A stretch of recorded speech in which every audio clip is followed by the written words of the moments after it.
Oi, pessoal. Vamos dar continuidade ao nosso conteúdo de potencial elétrico.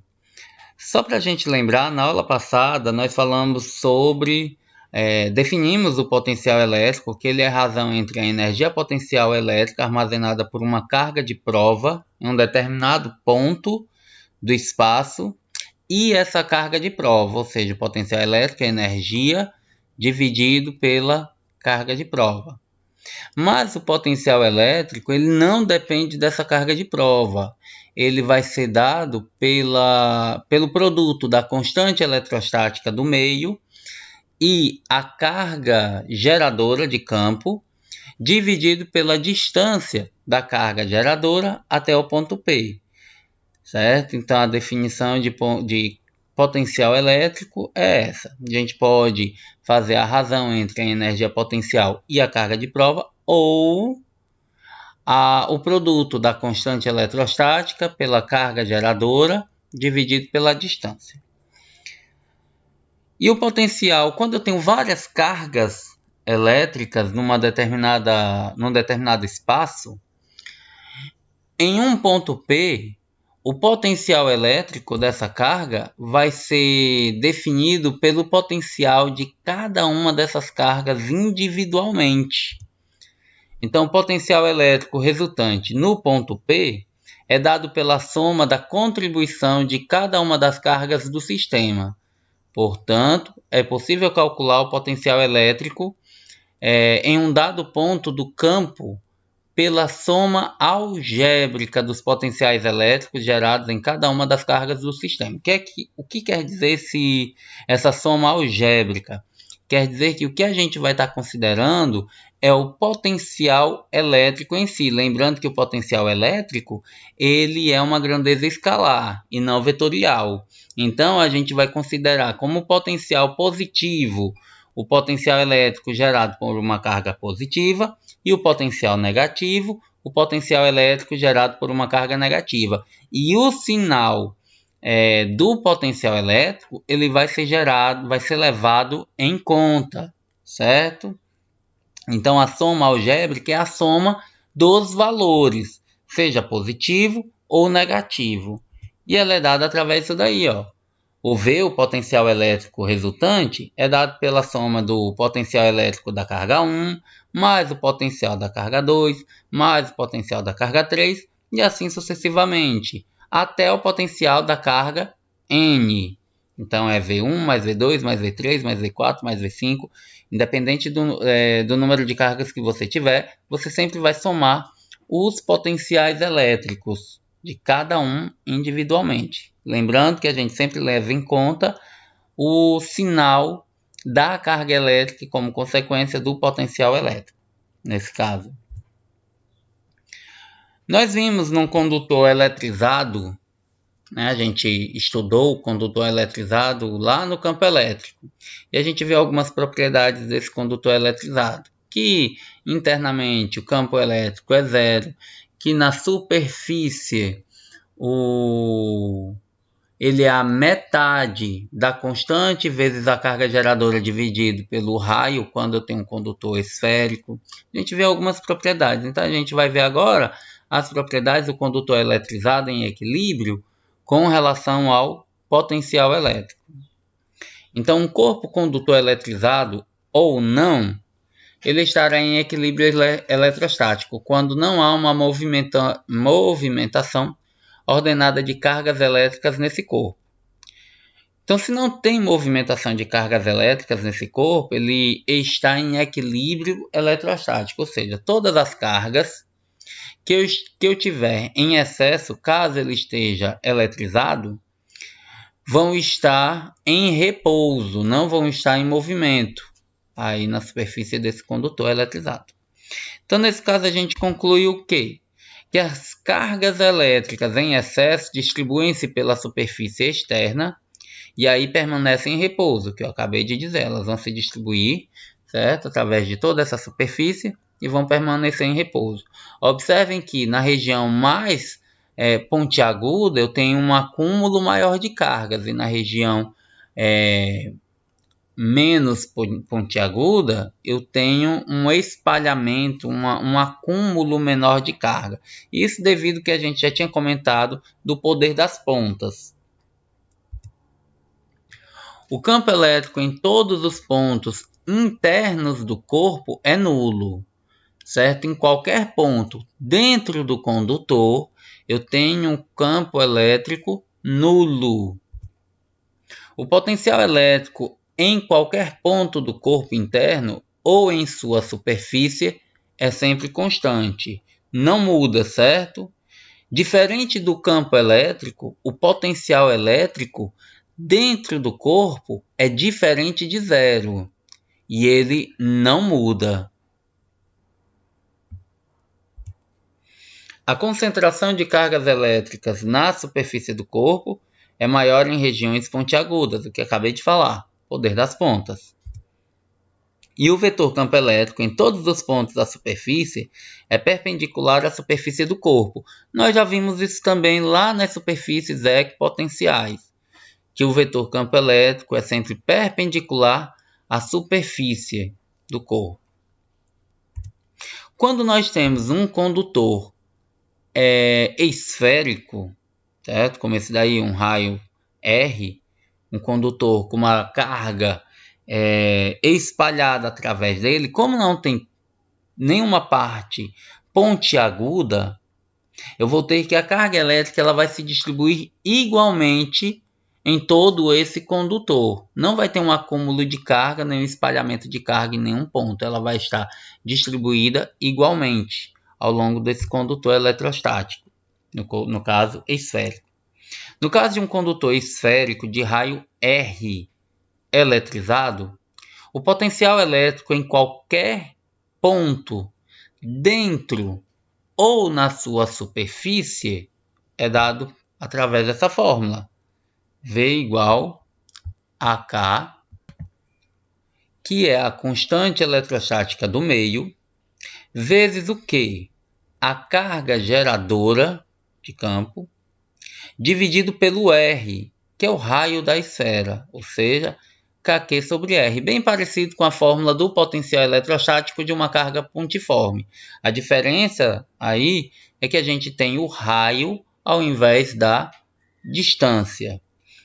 Dentro e na superfície, o potencial elétrico ele é sempre constante e igual a essa fórmula, é dado através dessa fórmula.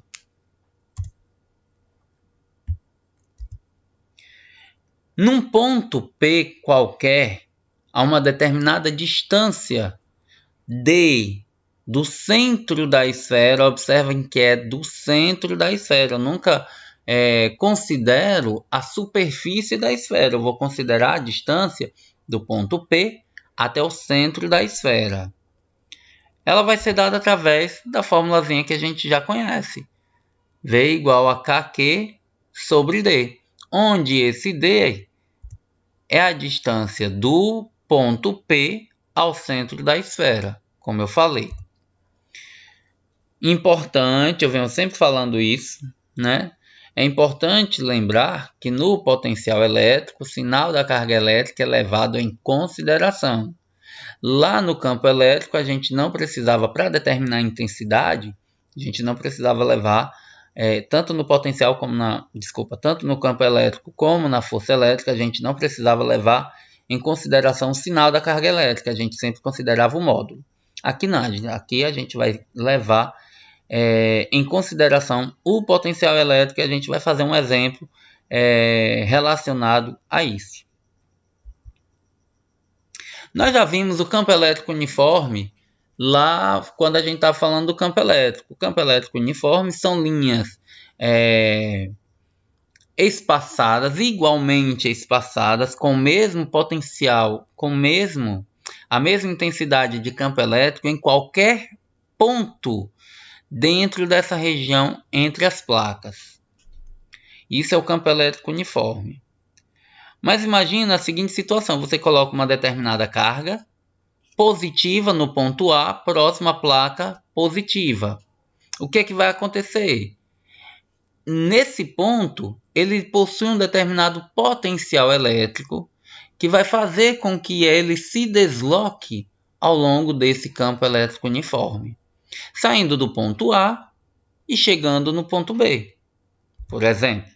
Então, considere dois pontos distintos, A e B, separados por uma determinada distância D, cujos potenciais elétricos são VA e VB, respectivamente. Se a gente considera que a única força que está atuando aí é a força elétrica, ou seja, desconsidera qualquer outra força atuando sobre esse corpo, essa partícula, o que a gente vai ter? A gente vai ter que o trabalho da força resultante é igual à força vezes a distância. Só que essa força resultante é a força elétrica, então o trabalho que vai estar sendo realizado vai ser o produto da força elétrica pela distância. Mas nós vimos lá na definição de campo elétrico que o campo elétrico é a força dividido pela carga, a intensidade do campo elétrico. Se a gente isola a força, a gente tem que a força elétrica é o produto do campo pela carga, ou da carga pelo campo. E o trabalho é dado através disso daí, ó. Carga vezes intensidade do campo elétrico, que é o equivalente à força elétrica, vezes a distância. Mas nós vimos na aula anterior que o trabalho é dado através da carga vezes a diferença de potencial elétrico entre os pontos A e B, VA menos VB, ou simplesmente U, que a gente representa a nossa DDP. Como o trabalho ele pode ser dado através de QE vezes D ou Q vezes U, se a gente iguala esses dois valores, a gente pode cancelar a carga, de modo que a intensidade, a diferença de potencial elétrico é dado pelo produto da intensidade de campo elétrico vezes a distância entre os pontos A e B. A gente pode alterar um pouquinho essa fórmula e isolar o campo elétrico, a intensidade do campo elétrico. A distância está multiplicando, passa para o outro lado dividindo. Então, a intensidade do campo elétrico, num campo elétrico uniforme, é dado pela razão entre a diferença de potencial entre dois pontos, no caso aí entre os pontos A e B em questão, dividido pela distância entre esses pontos A e B, ou seja, a intensidade do campo elétrico é a DDP dividido pela distância. Através dessa fórmula, E igual a U sobre D, a gente encontra uma nova unidade de campo elétrico. Porque a gente tinha dito que a unidade do campo elétrico era dada através de Newton por Coulomb, devido à definição que a gente falou, né? Força sobre carga. Mas a gente utiliza muito também essa outra unidade, dada através dessa fórmula. Unidade da diferença de potencial elétrico é o volt, unidade de distância é o metro no nosso sistema internacional de unidades. Então, a outra unidade de potencial elétrico é o volt por metro. Vamos a uns exemplos. Exemplo 1 diz assim: um ponto P encontra-se a uma distância de 2 metros de uma carga Q1, 5 vezes 10 a menos 6 km, e 3 metros de uma carga Q2, menos 4 vezes 10 a menos 6 km. Determine o potencial elétrico resultante no ponto P, sabendo que a constante eletrostática do meio é 9 vezes 10 a 9 Newton metro quadrado por Coulomb ao quadrado. Então, o que a gente vai fazer? Primeira coisa, sempre, anota os dados. Ele diz que o ponto P encontra-se a uma distância D1 de 2 metros de uma carga Q1, 5 vezes 10 a menos 6 km, e 3 metros, uma distância D2, de uma carga Q2, menos 4 vezes 10 a menos 6 km. Observe que eu estou considerando sinal negativo, certo? Sinal menos. Sabendo que a constante eletrostática é 9 vezes 10 a 9, ele pede para determinar o potencial elétrico nesse ponto P. Para eu determinar o potencial elétrico do ponto P, o que eu vou ter que fazer? Eu tenho que determinar o potencial elétrico individual da carga Q1, o potencial elétrico individual da carga Q2 e depois fazer a soma algébrica desses dois potenciais elétricos. Então, vamos lá. Solução 1. A determinação do potencial elétrico V1. V1 é dado através disso daí, K vezes Q1 sobre D1. O K, 9 vezes 10 a 9. O Q1, 5 vezes 10 a menos 6. Dividido pelo D1, que é 2. 9 vezes 5 dá 45. 10 elevado a 9 vezes 10 a menos 6 dá 10 elevado a 3. Dividido por 2. 45 dividido por 2 dá 22,5 vezes 10 elevado a 3. 22,5 vezes 10 elevado a 3 volts é a mesma coisa que 22.500 volts.